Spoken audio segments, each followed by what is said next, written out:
everyone, it's Adele from REEP. In this video, I'm going to show you how to make your own nature-themed drinks coasters that you can make to celebrate Earth Day on the 22nd of April. Let's get started. For this activity, you will need air-dry clay, a rolling pin, a drinking cup, flowers and leaves from your garden or local green space, acrylic paints, paintbrushes and clear varnish, but this is optional. Look at page 2 and learn about Earth Day, which is celebrated around the world on April the 22nd. Using your rolling pin, roll out your modelling clay to about 1 cm thick. Cut circular shapes from your clay by pressing down firmly with the rim of your drinking cup. Make as many circles as you like. You can always wrap any remaining clay in a plastic bag for a future craft activity. Lay a leaf or flower on top of each of your clay circles. Use your hand or rolling pin to gently press them down so that they leave an imprint on the surface of the clay.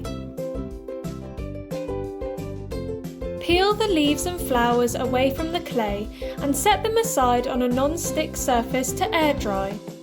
Leave them for a couple of hours or days until the clay has hardened.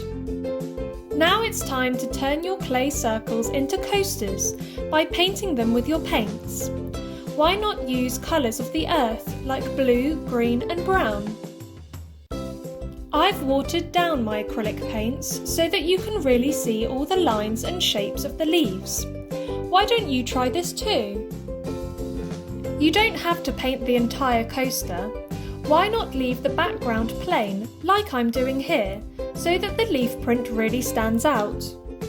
Once the paints are fully dry, you can paint your coasters with a layer of varnish to make sure they're watertight and protect them from spillages. Once they're dry, you can use your coasters in your home or wrap them as a gift for friends or family.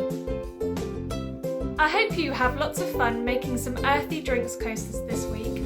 And make sure to share any more of your creations with REEP by tagging us on Instagram and Facebook. Bye!